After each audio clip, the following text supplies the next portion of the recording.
Un Israélien français était sur ce plateau il y a quelques mois.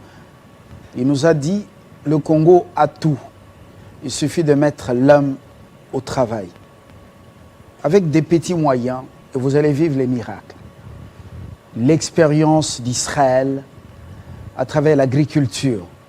Mais les nouvelles provinces, parmi lesquelles l'Omami a assez d'atouts.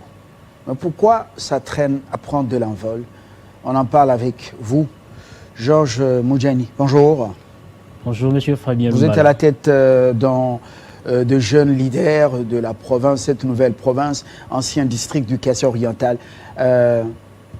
Au-delà des blabla politiques, quels sont les atouts de cette province qui a moins du tout, cité ferroviaire, qui a Nandangika, les territoires greniers même du Kassai en agriculture, qui a Tchofa, qui a Tchofa et quoi encore, qui a Lubao, qui a Kabinda, qui a Kamiji, évidemment, agropastoral, et qui a également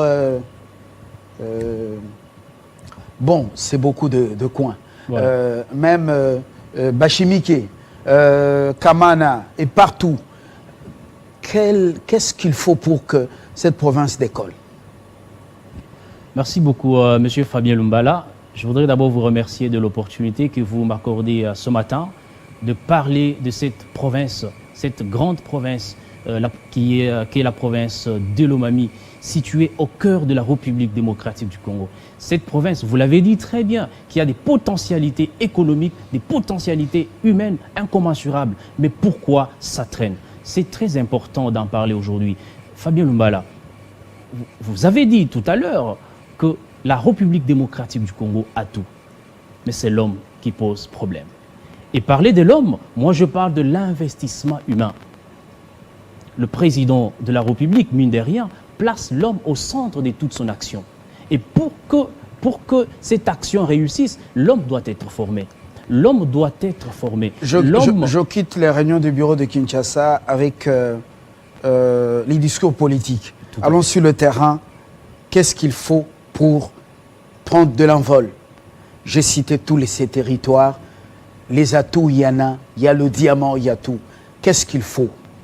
Vous l'avez dit, mais je voulais bien entrer, pénétrer les eaux profondes, tout en précisant que la province de l'Omami a tout. Sur le plan économique, nous avons du diamant chez nous, nous avons de l'or, nous avons du coltan, nous avons du coton, le cobalt, autant de minéraux. Alors c'est une province pas seulement agro-pastorale, mais c'est une province qui a des activités à caractère minier, mais qui ne sont pas exploitées, et ça chôme. Et là, pour répondre à votre question, M. Fabien Lumbala, en termes de pistes, des solutions, je l'ai dit, aujourd'hui nous avons en tête de la province les duos Nathan Ilunga-Numbi et Jean-Claude Lubamba, respectivement gouverneur et vice-gouverneur. Mais en ma qualité de leader de cette contrée du pays, Fabien Lumbala, je pose en termes de conditions de développement que les duos du gouvernement provincial doivent fonder l'action premièrement sur l'axe de la bonne gouvernance, deuxièmement sur l'industrialisation, troisièmement sur la productivité agricole ou la production agricole, et enfin la construction d'une société dont le solidarisme est le principe est un mode de vie. On parlait des atouts de l'Omami comme nouvelle province.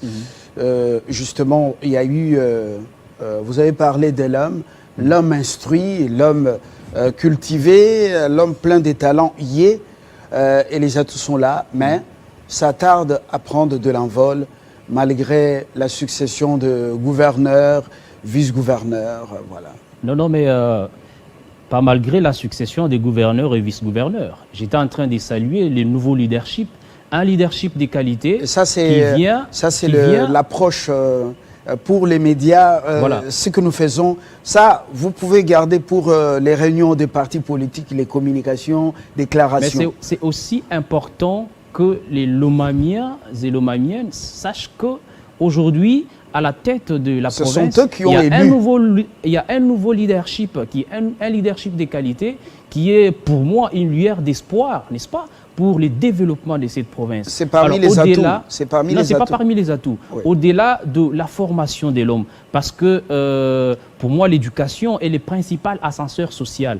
Un peuple qui n'est pas éduqué, un peuple qui n'est pas bien formé, il n'y a pas lieu d'espérer un développement quelconque. Voilà, c'est dans les théories. Lorsqu'on quitte les théories, les discours politiques, on est sur place à Cabinda, les ravins, la route Mbujima et Cabinda. Voilà. Vous connaissez son état. Tout à fait, tout à fait. Cabinda, Mweneditu, Ngandajika, vous connaissez le problème. Tout à fait. Quand on quitte Cabinda vers Tchumbe, le spectacle est désolant. Il n'y a plus de camions qui transportaient les produits des champs comme l'huile et les arachides pour Bakwanga.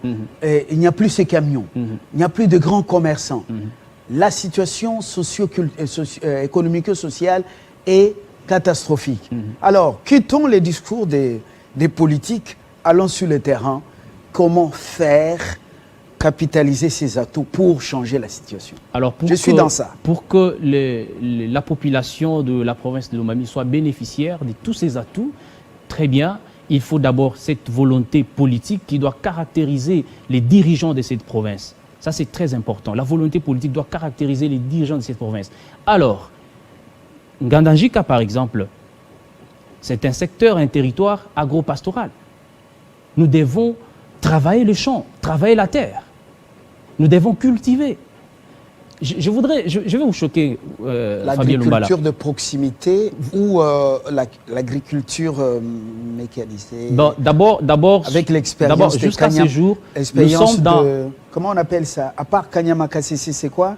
Il y a INERA, mais il y a aussi une expérience du service national sur place. Tout à fait. Oui. D'abord, à part ces côtés-là, c'est important de dire que à Lomami, chacun a au moins un champ, en fait, un hectare de champ. Mais je souligne l'importance de moderniser l'agriculture dans la province de Lomami. Ne fût-ce qu'avec l'agriculture, au-delà du fait que nous avons les minéraux, la province peut connaître son décollage. Ça, c'est très important. Je vais vous choquer, Fabien Lumbala. Vous pouvez vous imaginer que la ville, le siège des institutions dans la province de Lomami, c'est Cabinda. La cité de Cabinda. Il n'y a pas encore une ville là. La cité de Cabinda qui nourrit la ville de Mbujimaï. Ce qui veut dire que si on met à profit les potentialités en termes de ressources que nous avons, on essaie d'y travailler à fond avec un minimum de volonté. J'espère très bien que la province pourra connaître son décollage en termes de développement. Cette route Mbujima et Cabinda, vous connaissez son état. Vous voyez les ravins, comment ils rongent cette route. Oui. L'époque des Moulendambo est déjà révolue. Je fais plusieurs fois cette route. Mais comment il n'y a plus de camions qui transportent la nourriture ou les produits pour aller les couler à Bakwanga. Et la route est dans cet état. Les politiques se sont succédés. Qu'est-ce que vous proposez, par exemple, pour que la situation change? Fabien Lumbala, je risque même de choquer certaines sensibilités. Vous savez que cette route était dans les programmes des 100 jours du chef de l'État. Il fallait que cette route soit réhabilitée, asphaltée. Mais ça n'a pas été fait. Pourquoi?